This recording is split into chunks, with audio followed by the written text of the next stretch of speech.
जय हिंद। आज की क्लास में हम लोग 12वीं कक्षा के अर्थशास्त्र विषय के महत्वपूर्ण लघु उत्तरीय प्रश्नों पर चर्चा करेंगे। हालांकि इससे पहले भी हम लोगों ने लघु उत्तरीय प्रश्न का एक क्लास लिया था और ये अर्थशास्त्र के लघु उत्तरीय प्रश्न का दूसरा क्लास है। तो आइए प्रारंभ करते हैं और आपको बता दें, परीक्षा के दृष्टिकोण से इंटरमीडिएट 12वीं कक्षा के मुख्य परीक्षा के दृष्टिकोण से बड़ा ही महत्वपूर्ण प्रश्न है। पहला प्रश्न है, पैमाने के प्रतिफल एवं एक साधन के प्रतिफल में क्या अंतर है? यह अंतर लिखें। पैमाने के प्रतिफल एवं एक साधन के प्रतिफल में अंतर लिखें। आप लिखेंगे, दीर्घकाल में उत्पादन के दो या अधिक साधनों में अनुपातिक परिवर्तन के परिणाम स्वरूप उत्पादन की मात्रा में परिवर्तन के व्यवहार को पैमाने का प्रतिफल कहते हैं।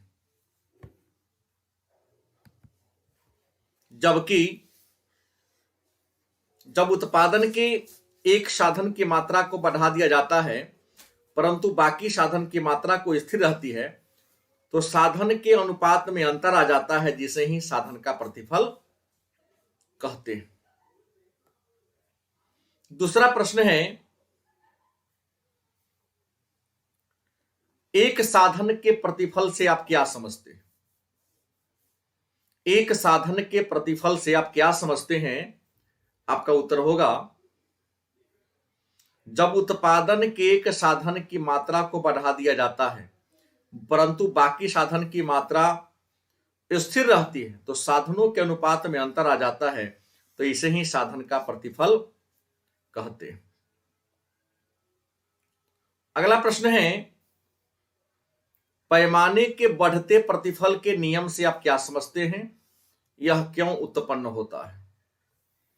प्रश्न है, पैमाने के बढ़ते प्रतिफल नियम से आप क्या समझते हैं और यह क्यों उत्पन्न होता है?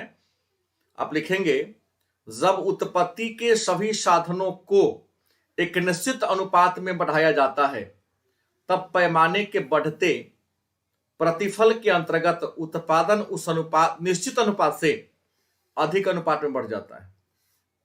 इस प्रकार यदि उत्पत्ति साधनों को 10% बढ़ाया जाता है तो उत्पादन में 10% से अधिक वृद्धि होती है, तो इसे ही बढ़ते पैमाने के बढ़ते प्रतिफल कहते हैं। दूसरे शब्दों में, जब उत्पादन के साधनों में जिस अनुपात में वृद्धि की जाती है यदि उत्पादन उससे अधिक अनुपात में बढ़ती है तो इसको हम बढ़ते पैमाने के प्रतिफल के नाम से जानते हैं। अगला प्रश्न है, पैमाने के घटते प्रतिफल नियम से आप क्या समझते हैं? पैमाने के घटते प्रतिफल नियम से आप क्या समझते हैं अथवा ह्रासमान प्रतिफल से आप क्या समझते हैं?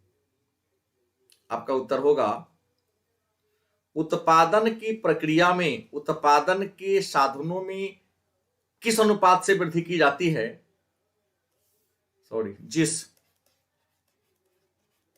उत्पादन की प्रक्रिया में उत्पादन के साधनों में जिस अनुपात में वृद्धि की जाती है यदि उत्पादन में वृद्धि उससे कम अनुपात में होता है तो उसे घटते पैमाने का प्रतिफल कहते हैं। जैसे उत्पादन के साधनों में वृद्धि 10% और उत्पादन में वृद्धि 8%। अगला प्रश्न है, उत्पादन फलन से आप क्या समझते हैं? उत्पादन फलन क्या है या उत्पादन फलन से आप क्या समझते हैं? उत्तर होगा, उपादानों एवं उत्पादनों के फलनात्मक संबंध को उत्पादन फलन कहा जाता है।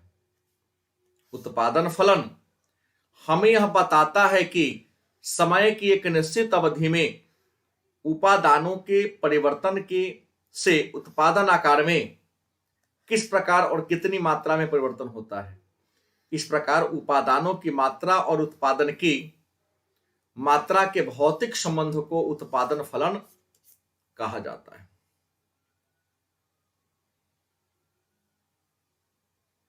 अगला प्रश्न है, कुल उत्पादन, औसत उत्पादन एवं सीमांत उत्पादन से आप क्या समझते हैं? मतलब तीनों का परिभाषा लिखना है। तो सबसे पहले लेंगे कुल उत्पादन का।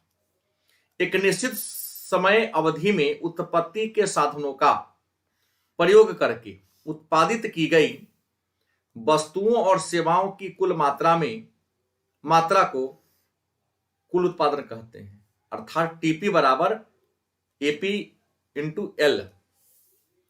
दूसरा है, सीमांत उत्पादन क्या है या किसे कहते हैं? उत्तर होगा, किसी परिवर्तनशील साधनों की एक अतिरिक्त इकाई का या एक से कम इकाई का प्रयोग से कुल उत्पादन में जो अंतर आता है उसे उस इकाई का सीमांत उत्पादन कहते हैं, अर्थात एमपी बराबर डेल्टा टीपी बटा डेल्टा एल। औसत उत्पादन, परिवर्तनशील साधनों के प्रति इकाई उत्पादन को औसत उत्पादन कहा जाता है। दूसरे शब्दों में, कुल उत्पादन को परिवर्तनशील साधनों से भाग देने पर जो राशि प्राप्त होता है उसे औसत उत्पादन कहते हैं, अर्थात एपी बराबर टीपी बटा एल। अगला प्रश्न है, सीमांत उत्पादन और कुल उत्पादन में संबंध लिखे। सीमांत उत्पादन और कुल उत्पादन में संबंध लिखे। उत्तर होगा, प्रारंभ नंबर 1 में, प्रारंभ में कुल उत्पादन और सीमांत उत्पादन आपस में बराबर होते हैं। दूसरा, जब सीमांत उत्पादन शून्य होता है तब कुल उत्पादन अधिकतम होता है। तीसरा, सीमांत उत्पादन ऋणात्मक हो सकता है, सीमांत उत्पादन ऋणात्मक हो सकता है लेकिन कुल उत्पादन कभी भी ऋणात्मक नहीं हो सकता है। अगला प्रश्न है, अवसर लागत क्या है या अवसर लागत से आप क्या समझते हैं? उत्तर होगा, वैसी स्थिति जिसमें किसी एक वस्तु के उत्पादन की स्थिति में दूसरी वस्तु के उत्पादन से वंचित होना अवसर लागत कहलाता है। मतलब जब कोई उद्यमी एक वस्तु का उत्पादन करता है लेकिन दूसरे वस्तु के उत्पादन से उसे वंचित रहना पड़ता है तो उसे हम अवसर लागत कहते हैं। अवसर लागत का विचार ऑस्ट्रियन अर्थशास्त्रियों ने दिया था। दूसरे शब्दों में, किसी वस्तु की अवसर लागत वह सर्वश्रेष्ठ विकल्प है जिसका उत्पादन उन्हीं उत्पत्ति साधनों द्वारा उसी लागत पर उस वस्तु के विकल्प के रूप में किया जाता है। अगला प्रश्न है, औसत लागत और सीमांत लागत में संबंध लिखें। औसत लागत और सीमांत लागत में संबंध लिखें। आप लिखेंगे, औसत लागत और सीमांत लागत में निम्नलिखित संबंध है। नंबर 1, दोनों की गणना उत्पादन की कुल लागत द्वारा की जाती है। दोनों की गणना उत्पादन की कुल लागत द्वारा की जाती है। दूसरा,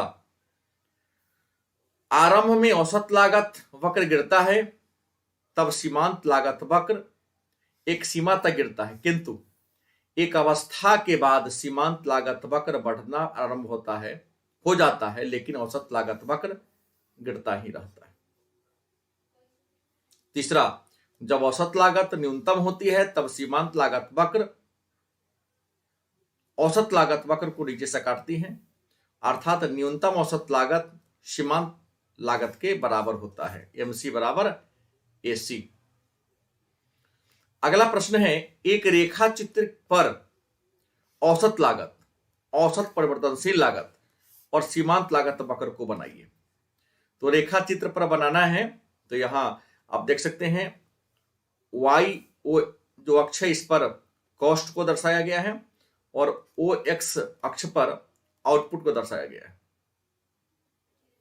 यहां पर ओएस वस्तु का कॉस्ट है, ओएस क्या है? वस्तु का कॉस्ट है, और ओक्यू वस्तु की क्वांटिटी मतलब मात्रा है।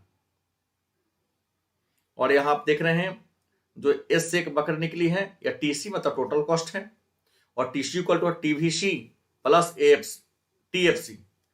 टीवीसी का फुल फॉर्म होता है टोटल वेरिएबल कॉस्ट और टीएफसी का टोटल फिक्स्ड कॉस्ट। मतलब टीसी टोटल कॉस्ट बराबर होता है टीवीसी प्लस टीएफसी। दूसरा टीवीसी, ओ से जो गुजरी है वह टीवीसी है। ये जो सरल रेखा है यह टीएफसी है, टोटल वेरिएबल फिक्स कॉस्ट, ये टोटल वेरिएबल कॉस्ट है। और टीक्यू बराबर क्या होता है आरक्यू प्लस टीक्यू। तो ऐसा आप चित्र केवल बना देंगे, आपको 2 अंक मिल जाएगा। अगला प्रश्न है अल्पकालीन औसत लागत की रेखा यू आकार की क्यों होती है? अल्पकालीन औसत लागत की रेखा अंग्रेजी के यू आकार की होती है, क्यों? अब लिखेंगे अल्पकालीन औसत लागत, अल्पकालीन सीमांत लागत वक्र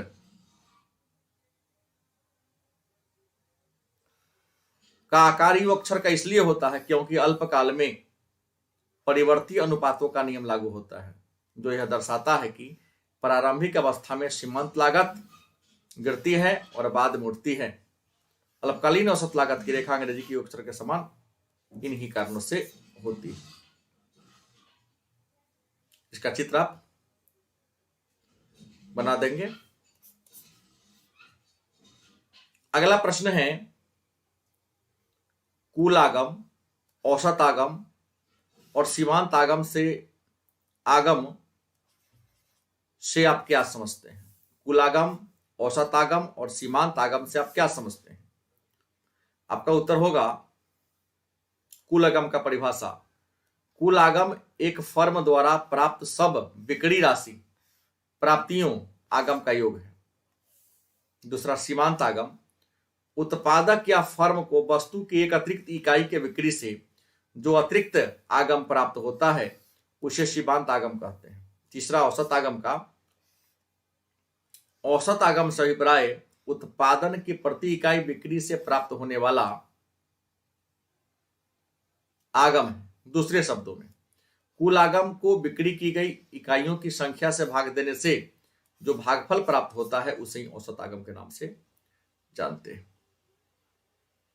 अगला प्रश्न है एक फर्म के साम्य की आवश्यक दशाएं लिखिए, स्पष्ट कीजिए। मतलब एक फर्म संतुलन की अवस्था में कब होता है? आप लिखेंगे साम्य अथवा संतुलन का अर्थ है परिवर्तन की अनुपस्थिति। साम्य अथवा संतुलन का अर्थ है परिवर्तन की अनुपस्थिति। एक फर्म संतुलन में तब होगी जब वह अपने उत्पादन स्तर में वृद्धि अथवा कमी करने पर कुछ भी अतिरिक्त लाभ प्राप्त करने में सफल नहीं होती है। दूसरे शब्दों में एक उत्पादक उस समय संतुलन में होगा जब उत्पादन में कमी करना या वृद्धि करना लाभदायक नहीं होता है।